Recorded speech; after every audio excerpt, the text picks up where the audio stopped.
अच्छा बाबूजी, हम भोजपुरी बिरहा लोकगीत गायक कलाकार राजू यादव, ग्राम भरपूरा, अमवा सती धाम वाले, आप लोगन के बीच में हमार नया नया बिरहा का प्रस्तुति बा। जोना बिरहा के नाम बा पंच परमेश्वर। हमें आशा नहीं बल्कि पूरा विश्वास बा ई बिरहा आप लोगन के जरूर पसंद आई। हमार कांटेक्ट नंबर बा 89 48 88 15 29। आशीर्वाद रूप सियाराम भैया जी के देख रेख में यह कैसेट आप लोगन के बीच में जात बा। हमें आशा नहीं बल्कि पूरा विश्वास बा आप लोगन का प्यार दुलार जरूर मिली। बिरहा में 4 लाइन का भूमिका लगल मास्टर।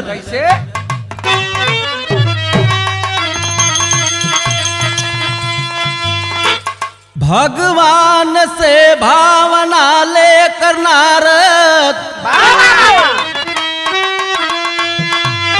गए क्षीर सागर बजाते सितारा।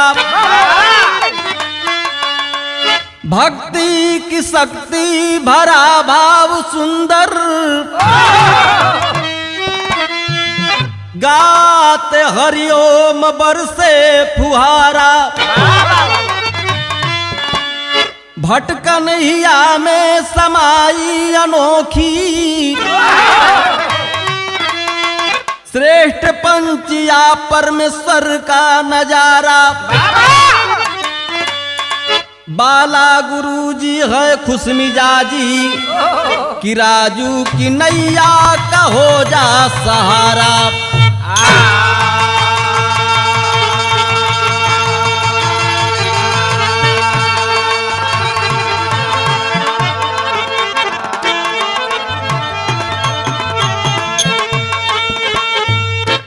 क्षीर सागर में नारद जी भगवान विष्णु जी में सवाल जवाब हो गया।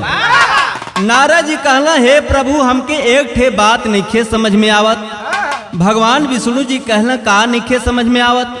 नारद जी कहला, अगर कोनो समस्या का समाधान करे के होला तो हम 4-5 देवता गण मिलके कोनो समस्या का समाधान कर लिहल जाला, लेकिन मृत्युलोक के लोग कैसे किसी समस्या का समाधान करते होंगे। भगवान विष्णु जी कहना, बस इतनी सी बात। वहाँ के लोग भी 4-5 आदमी मिलकर किसी भी समस्या का समाधान कर लेते हैं। भगवान विष्णु जी बताओना, वहाँ के लोग तो पंच परमेश्वर है। नारद जी 2 पुरसा ऊपर कूद गईला, हम ना मानो, चल के परीक्षा ले। तो बिरहा में गीत लगल मास्टर।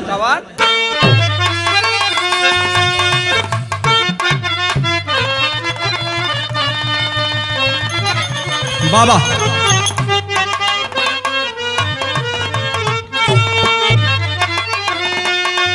अरे ऐसे कैसे हो जाई,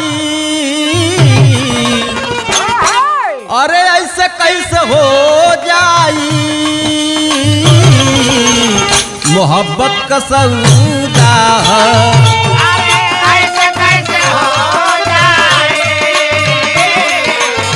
हाँ भैया वाह।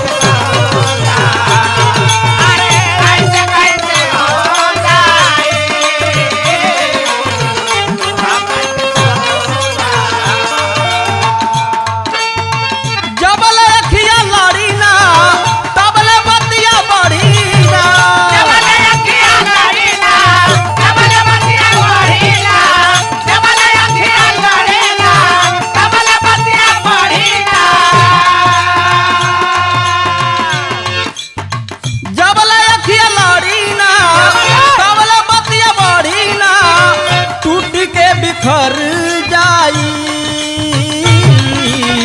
टूट के बिखर जाई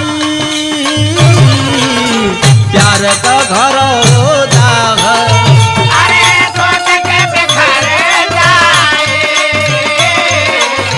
प्यार का घर,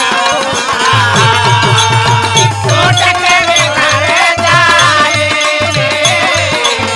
प्यार का घर।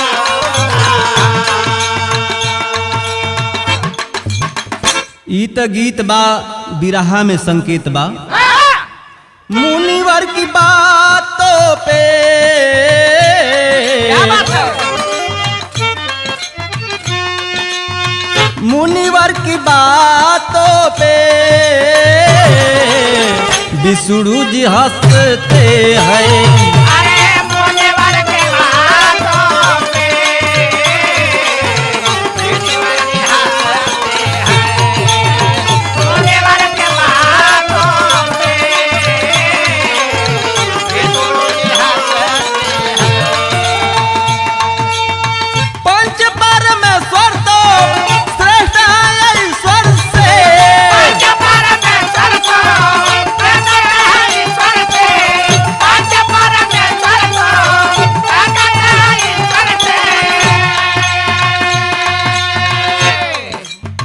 पंच परमेश्वर तो श्रेष्ठ है ईश्वर से। पंच परमेश्वर तो श्रेष्ठ है ईश्वर से। सवाल का जवाब भगवान, क्या बात है? सवाल का जवाब भगवान विधि से बताते हैं। अरे सवाल का जवाब भगवान बताते हैं। सवाल का जवाब भगवान पहले बताते हैं।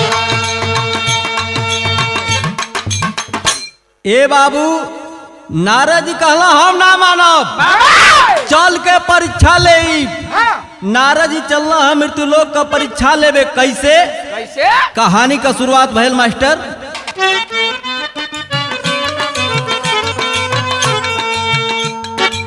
बात विष्णु की सुनकर मुनि जी घबराए हैं।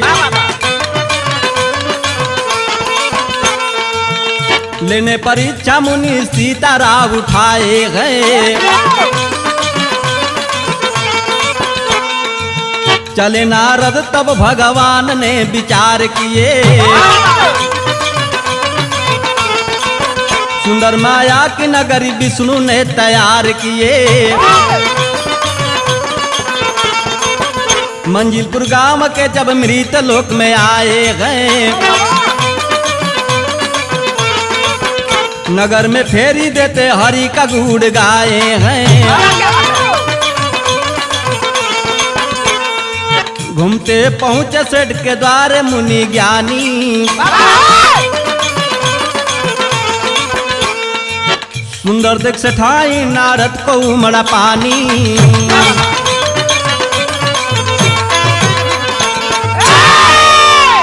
ए बाबू, जे ही नारद जी चलना है मृत्युलोक का परीक्षा लेवे, तब तक भगवान विष्णु जी माया रूपी मंजिलपुर गांव तैयार कर दिया। वही गांव में पहुंचला। नारायण नारायण। ए बाबू, सेठवा का मेहररुआ सेठैनिया मरकावा काजर लगाई के वही दुआरी पर खड़ा बा। जब नारद जी का नजर वो सेठाइन पर पड़ल, दादा हो मृत्युलोक में हैसन चीज भेंट होई तो होई कैसे? दीवाना हो गई। आज जब दीवाना हो गई तो यहाँ गीत लगल ढुकू भैया।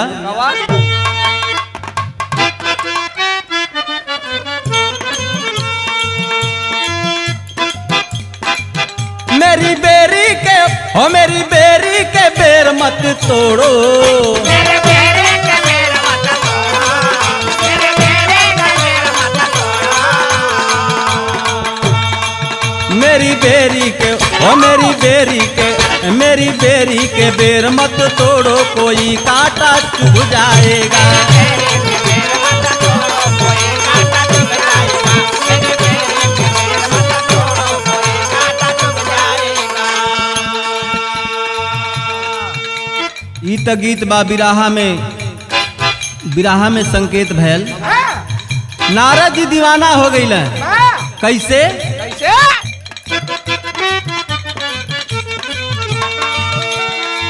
मुनि कजरा पे भैले दीवाना। मुनि कजरा पे भइले दीवाना। मुनि कजरा पे भइले दीवाना। मुनि कजरा पे हो, मुनि कजरा पे, मुनि कजरा पे भैले दीवाना।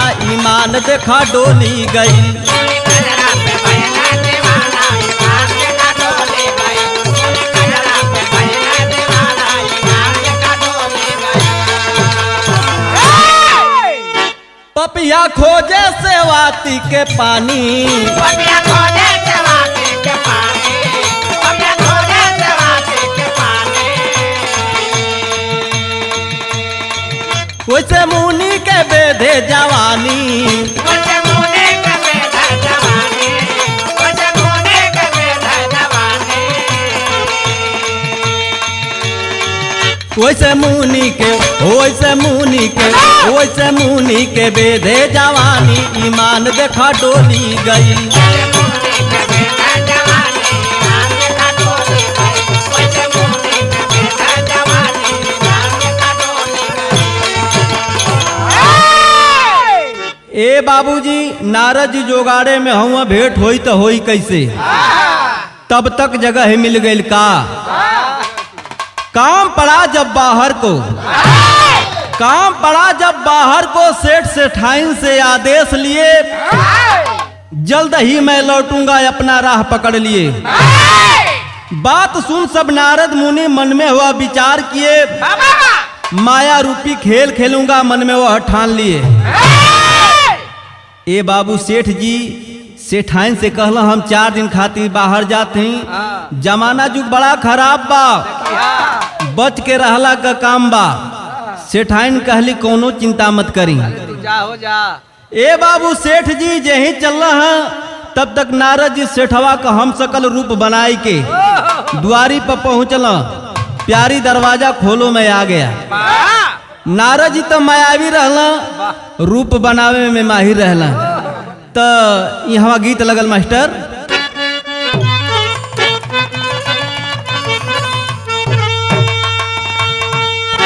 गीत है बा कि गोरिया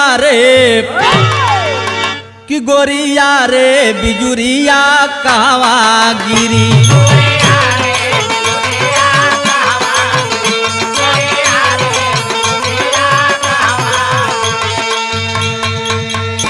तोरी भरल रस की गगरिया अब कहवा गिरी, त गोरिया रे बिजुरिया कहवा गिरी। यही के बदल के अन्य गवैया गामिका कि गोरी झुलुआ हो, गोरी झुलुआ झुलाइब तोहरा के।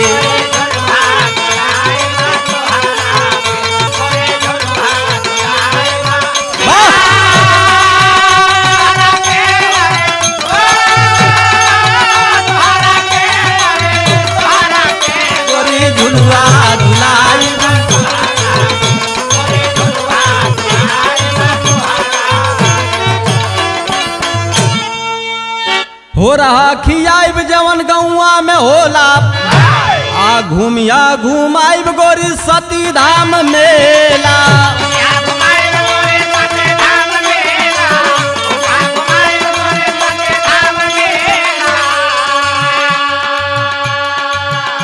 अरे कचरस पियाइब गोरी तोहरा के, बकी झुलुआ झुलाइब तोहरा के।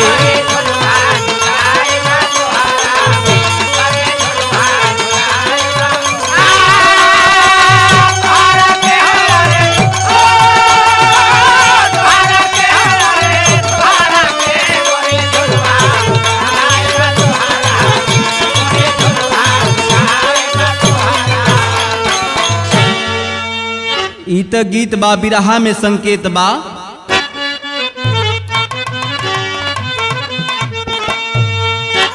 सेठावा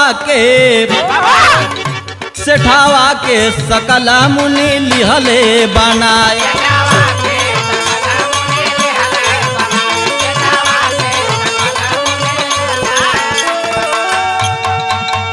बिल्कुल बोल चाल ढाल मुनि,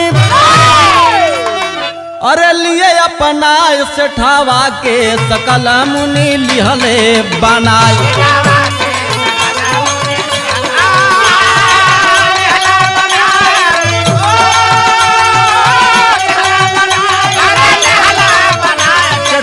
के सकल मुनि लिहले बनाए।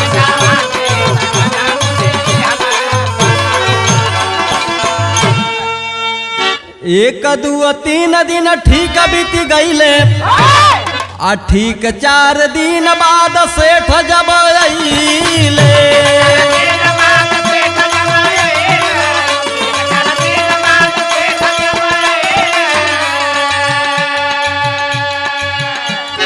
देखी दूसरा के घरे सेठ अरे गईले गोसिया सेठावा के सकल मुनि लिहले बनाए।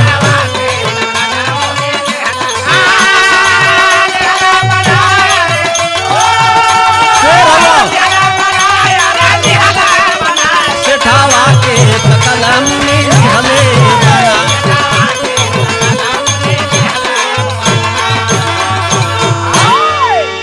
ए बाबू नारद जी सेठवा का हम सकल रूप बनाई के सरोवर में डुबकी लगावत हुआ। तब तक ठीक 4 दिन बाद सेठ जी आ गई। प्यारी दरवाजा खोलो मैं आ गया। नारद जी सेठाइन से कहला अच्छा तो हम देख के आवत हैं कौन है कौन ना। जे वही नारद जी दरवाजा का सिटकनी खोलना है ए बाबू जे वही सेठ जी का नजर नारद जी से टकराइल हो सेठ जी के ना रह गयल। पूछ दिया ए भाई तू के तू कैसन घुसल हवे। नारद जी कहला नहीं ख जानो घर का मालिक है मेहरारू का मरद है। सेठ जी कहला लागत सरवा एको दिन बाव नहीं खे जाए दिले का रे। सेठ जी कहला तो के छोड़ब न मारब। ए बाबू नारद जी सेठवा भीड़ गईला। आज जब भीड़ गईला तो यहाँ गीत लगल भुकू भैया गीत हुए बा।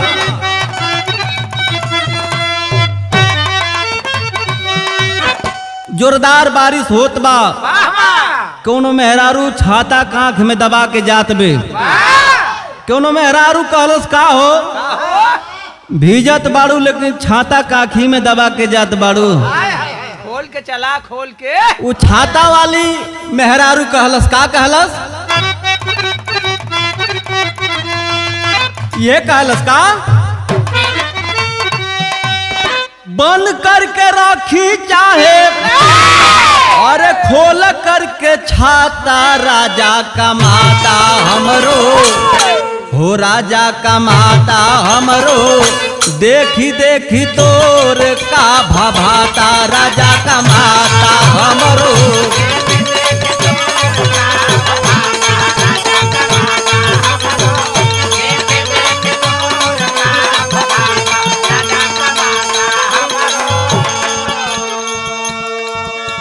ई त गीत बा बिरहा में संकेत है का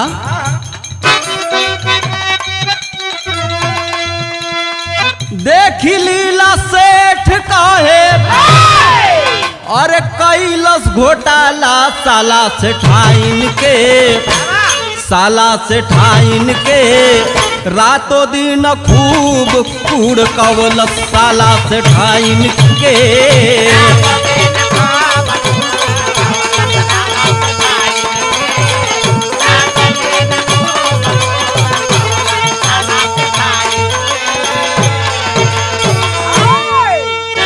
इतने में दोनों सेठ किए मारा मारी।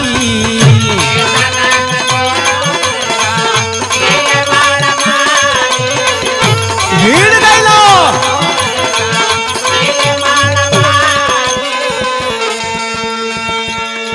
के बाटे हमार पिया कल पेली नारी।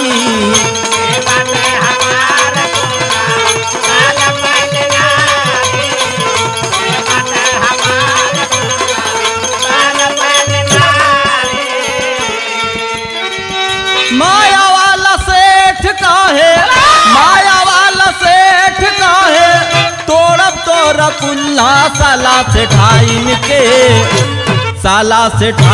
के रातों दिन हम कुड़काई साला सेठाइन के।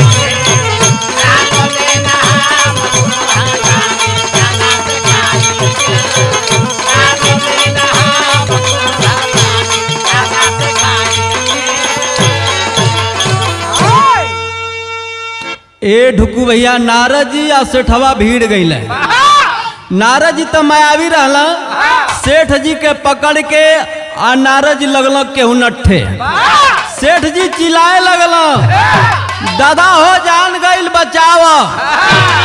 कुछ देर बाद सेठान शोर शराबा सुन के अली, दूगो सेठ एक ही रंग का हमार के वन है। सेठाइन रोवत है, तब तक गांव के लोग अला तो यहाँ गीत लगल।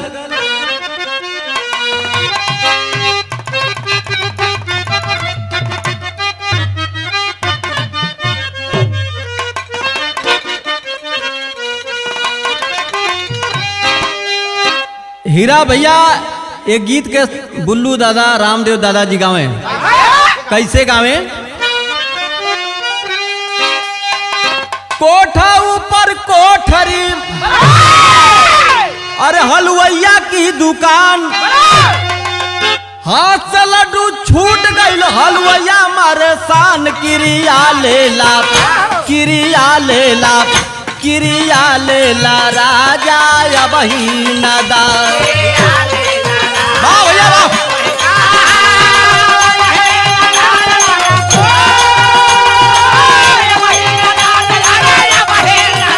किरिया लेला राजा या बहिना दा। वाह भैया वाह।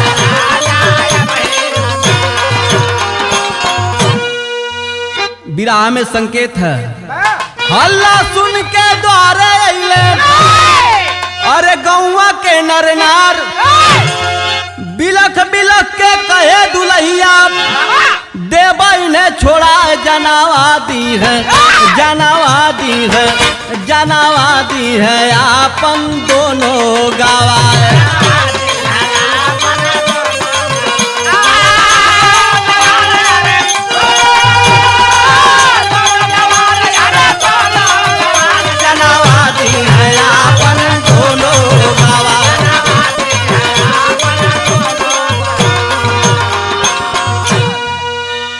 टोला मोहल्ला जुटी झगड़ा छोड़ावे, अब पंचा बटोर सब चौधरी बुलावे।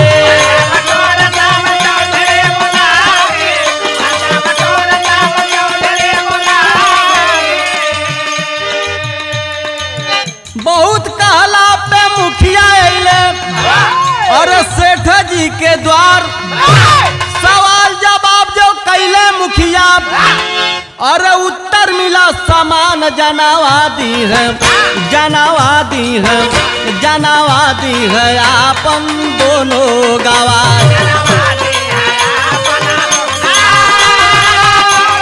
वाह भैया वाह।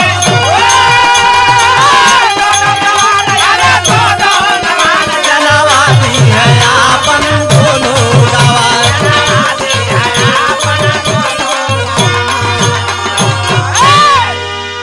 ए बाबू, नारद जी सेठवा भिड़ल हुआ, गांव के लोग छोड़ावत हुआ, मान जा जा।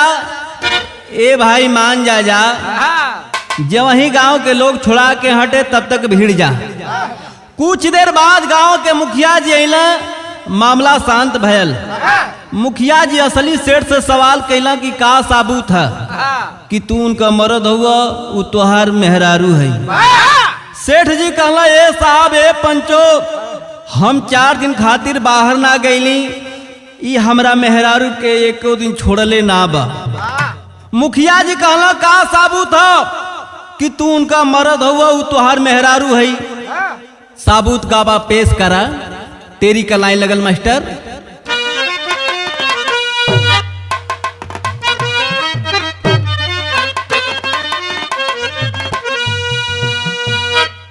अरे अभागा भैले नारद जोगिया, अभागा भैले नारद जोगिया, इश्क में मिस्क मुनि भक्ति के टूटल धागा। यार हो धागा, यार हो धागा।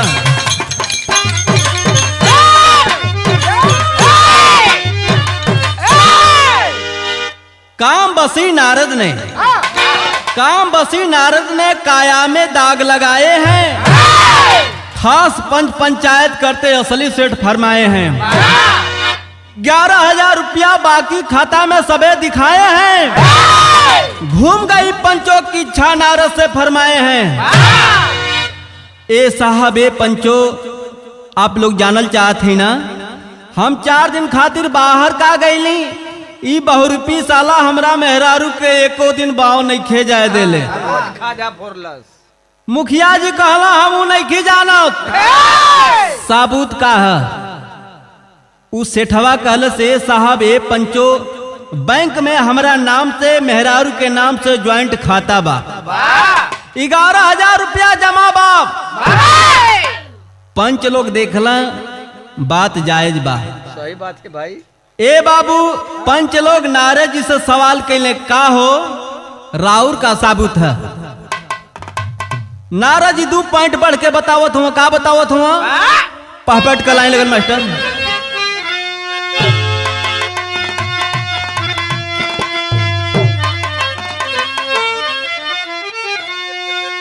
ये बतावत हुआ,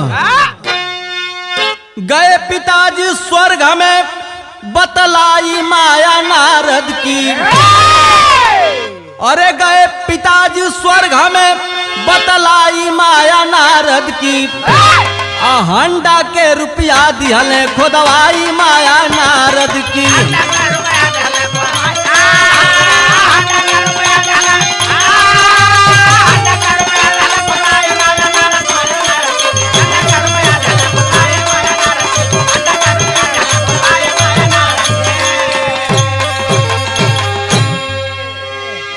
पास परीक्षा में दोनों तब सब ही भया धीर हो। तुरंत चौधरी बांस कटाकर कैले पेश नजीर हो। असल सेठ लसे आर पार हो जाई माया नारद की। असही सेठ को छा गई उदासी माया नारद की। ए बाबू, नारद जी 2 पॉइंट बढ़ के बतावत हुआ। ए पंचो, हमार बाबूजी जब स्वर्गवास होखे के भइला तक कहला, ए बेटा कौनो मुसीबत पड़ी, रुपया पैसा का जरूरत पड़ी, घर में हंडा का रुपया गड़ले बाणी खन के निकाल लिहा, कौनो काम पड़ी कह लिहा। ए बाबू, नारद जी मायावी का हंडा रुपया खन के पेश कर दिहला। मुखिया जी का दिमाग चकरा गईल। के असली सेठ मानी के ना। मुखिया जी के दिमाग में एगो सोच आई। मुखिया जी एक ठे लमहरे बांस कटवला। कहला जे बांस के सुरंग से पार हो जाई ओके हम असली सेठ घोषित कह दे। ए बाबू, नारद जी त मायावी रहला। कहला हम त पारे हो जाई। भला आम आदमी जो सेठवा बा सोच गईल, अब दई हमार मेहररुओ हमार घरवो अपना ले। लगल सेठवा रोवे। ध्यान देंगे, बांस के हर पोर पे ज्वाइंट होला। ए बाबू, जे ही नारद जी बांस के सुरंग से पार भइला हो, गांव वालन के समझे में टाइम ना लगल। गांव वाला कहला, रे सरवा भूत बा मारा। यह गलत है। ए बाबू, नारद जी के पेणवध के आ लोग लगल मारे। आज जब मारे लगल तब बिरहा में अल्लाह का लाइन लगल मास्टर।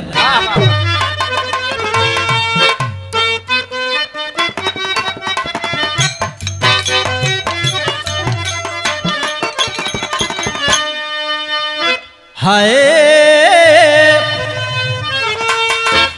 कैले कमाल भारी माया वाला सेठवा बाबू।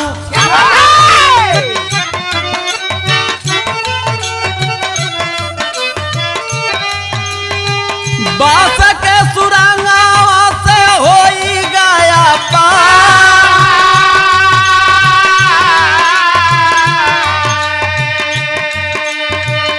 नारद के जान के मायावी वाला भूतवा भैया।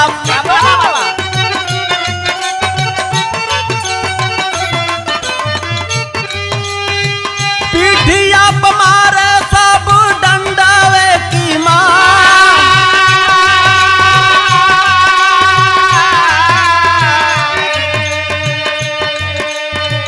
चाह गोरिया के फांसी गैली जालिया में भैया।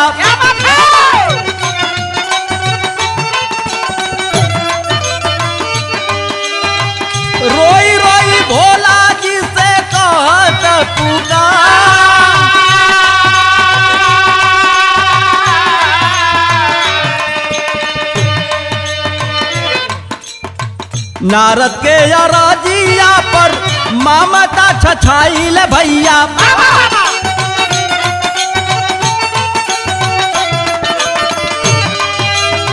तुरंत परगट भइले आके त्रिपुरा।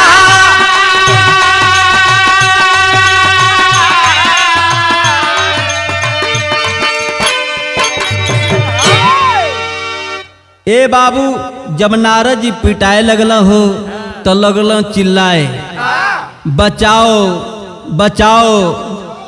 नारद जी भोलेनाथ का सुमरत हुआ, हे भोलेनाथ जी हमार जान जोखिम में पड़ल बया के बचावा। नासन पपड़ी खैबाया।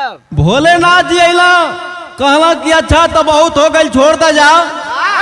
गांव के 2-4 ठे मंटाठ लड़का कहला सही कौन बारे बड़ा सोरस लगावत बा। कुछ लड़का कहला लागता इहो एकरा संगवे परकल बा, एहू के पकड़ के मारब। भोलेनाथ जी के भी प्रणवत के लगला सब पीटे। उधर गौरा पार्वती जी तीनों लोग में नजर दौड़ावत है तो देखली हमार सैया जी मंजिलपुर गांव में पिटात हुआ। तब कैली का बिराह में आखिरी लाइन लगल मास्टर,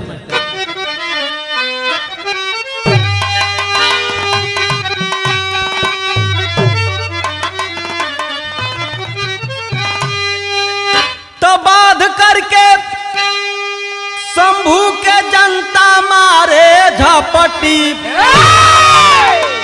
तरोवे भोला के समनवा हो नारद कपटी।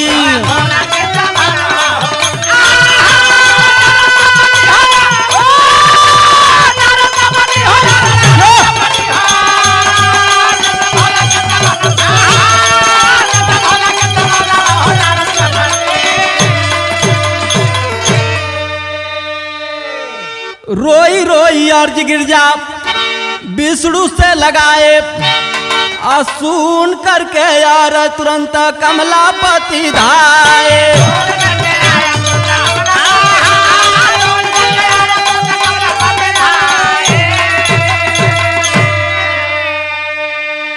सबके समझा के मिटाए खटकी।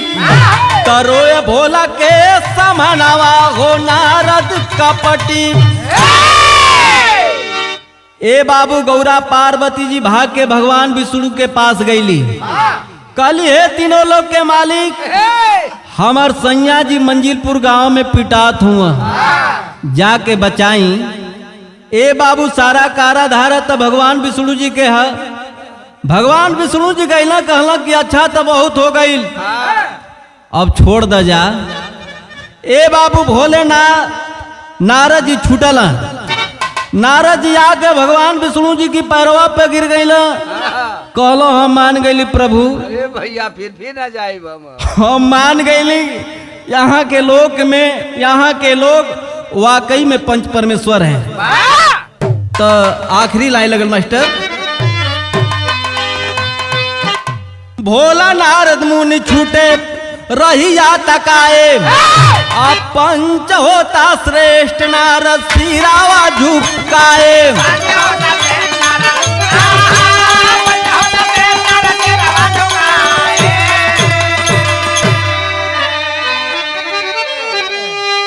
तया भागा भैले नारद जोगिया। तया भागा भैले नारद जोगिया।